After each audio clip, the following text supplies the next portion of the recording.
Chers amis, bonjour, nous sommes le dimanche 14 avril 2024. J'espère que vous allez bien, que vous êtes en forme en ce dimanche, que j'espère ensoleillé pour vous. Comme chaque semaine, je vais vous faire une petite guidance pour vous accompagner durant toute cette semaine. Bien sûr, c'est un tirage à choix, vous aurez le choix entre la pierre noire, la pierre jaune et la pierre violette, donc faites votre choix. En attendant, je vous rappelle que vous pouvez toujours faire des séances chez moi, des consultations, donc vous pouvez consulter mon site www.tarologiecoaching.com. Également, vous pouvez vous procurer le jeu de l'intégration, l'oracle de l'intégration, qui est un des jeux que j'utilise. N'hésitez pas à me solliciter pour ça. Alors, en attendant que vous ayez fait votre choix, la carte qui a été sortie pour la semaine également, c'est au niveau planétaire, c'est la carte d'Uranus. C'est une planète de révolution. Une planète de changement quand même important, donc elle engendre toujours des nouveautés, hein, cette planète-là, elle est très indépendante à ce niveau-là, et elle amène de la nouveauté dans notre vie. C'est une planète qui est hautement intellectuelle, créative également. Voilà, donc c'est un peu sous cet angle-là qu'il faudra voir cette semaine, des choses nouvelles qui peuvent être amenées à votre vie. Et que vous pouvez également créer par vous-même. Alors, avez-vous fait votre choix? Oui. Alors, on démarre avec la pierre noire. Pierre noire, c'est parti. Nous avons l'amoureux inversé. Et puis la carte de l'éthique, croyance. Alors, c'est chahuté. Les deux cartes-là sont très chahutées. Hein. On voit celle-ci à l'évidence, hein, avec des croyances qui peuvent être bousculées, une éthique qui peut être également bousculée. Il y a cette personne donc, qui essaye de garder son état, on va dire, intégral, et puis pourtant elle est chahutée avec des discussions qui ne prennent pas forme. L'amour inversé sont des échanges, des rencontres qui ne se font pas de manière extrêmement positive. Donc du coup, on ressent au travers des deux cartes là qu'il y a des problèmes de discussion, des problèmes d'échange, des problèmes de communication qui existent, et peut-être même des querelles possibles. Alors bon, voyez ça sous un angle quand même positif, parce que ça doit vous amener à une prise de conscience de certaines choses, peut-être des gens avec qui vous êtes, ou des situations que vous devez démêler aussi, hein. Donc une semaine un petit peu houleuse, on va dire, ou en tout cas avec lesquelles les choses ne vont pas se décanter particulièrement, hein. Alors, nous avons les deux signes supplémentaires là, qui vont être concernés avec une guidance supplémentaire, sont le signe du Verseau et du Taureau.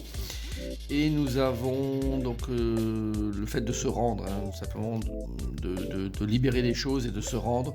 Donc probablement qu'il y a pour vous les deux signes une idée de ne pas continuer dans cette direction-là, d'abandonner quelque chose. Et puis on parle de purge également, donc on se libère de quelque chose qui devient peut-être pénible, qui était latent, mais qui prend vraiment tout son sens durant cette semaine.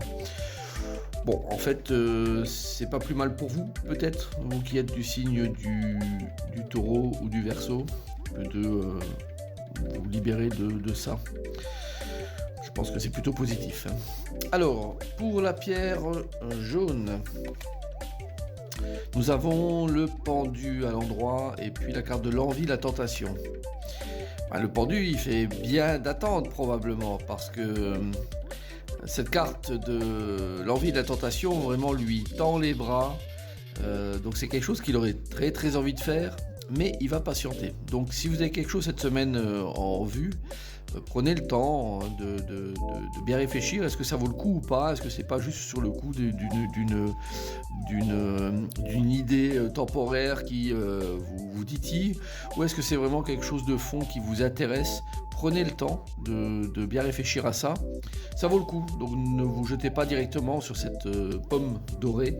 Laissez un petit peu, je dirais, les choses se décanter dans votre esprit pour savoir quelle est la meilleure décision à prendre. Le pendu à l'endroit est une excellente carte pour des bonnes prises de décision sans bousculer trop les choses. Alors les deux signes qui auront une guidance supplémentaire sont le signe du Sagittaire et du Poisson. Et là on parle de karma, balance, justice, donc c'est vraiment une idée de votre envie de tentation est directement corrélée à quelque chose de bien plus important, bien plus conséquent. Donc Prenez pas de décision vraiment à la légère pour vous, Sagittaire et Poisson. Il y a quelque chose de beaucoup plus conséquent qui est présent dans votre guidance là et qui a trait à votre karma de toute façon. Donc il y a un impact majeur au travers de votre guidance là. C'est une semaine extrêmement importante pour vous qui avez pris cette pierre jaune et qui êtes Sagittaire et Poisson. Alors, la pierre violette, nous avons, magnifique, nous avons le pape à l'endroit et puis la carte de aimer, bonheur. Alors, le pape, il unit les gens, c'est celui qui officiellement rassemble deux personnes, qui confirme que deux personnes peuvent être faites pour avancer ensemble sur leur chemin de vie, peu importe les conditions. Donc c'est toujours une très bonne orientation, une très bonne guidance que le pape nous offre. Et avec la carte d'aimer, bonheur, donc on a vraiment une idée que il bénit deux personnes pour une union qui peut apparaître. Donc ça peut être quelque chose d'extrêmement engageant pour vous. Alors c'est plus que de l'association, hein, c'est une reconnaissance vraiment de deux personnes entre elles et sur un long chemin, sur quelque chose où les deux personnes ressentent vraiment une attraction commune. Ils ne savent pas pourquoi, mais en tout cas le pape bénit ces deux personnes-là, donc c'est très très intéressant pour vous si vous avez une idée éventuellement de rencontrer quelqu'un ou d'avoir la possibilité de le faire, hein. Excellent tirage pour le violet. Et nous avons donc pour ceux qui sont du Gémeaux ou du Bélier une guidance supplémentaire. Alors la carte de l'orage, de quelque chose qui n'est pas attendu, qui vient soudainement. Alors pour vous, je l'analyse ainsi. Pour moi, c'est Bélier ou Gémeaux, vous avez probablement quelque chose qui vient comme un coup de foudre, boum, qui s'abat sur vous, sans que vous l'ayez vu, et qui vous propulse vers cette notion de relation. Donc le coup de foudre fait partie de ce tirage-là pour moi. Vous verrez bien, pour vous Gémeaux et Bélier, si c'est quelque chose qui peut se passer durant cette semaine, mais soyez à l'affût et surtout ne refusez pas ça. Donc si tel est le cas, si vous ressentez une attraction vers quelqu'un que vous avez croisé peut-être subitement ou soudainement, n'hésitez pas à faire le premier pas parce que ça peut être très intéressant pour la suite. Voilà, donc j'espère que cette guidance va vous aider pour cette semaine, vous parle également, et puis je vous souhaite une très bonne semaine et à très bientôt. Au revoir.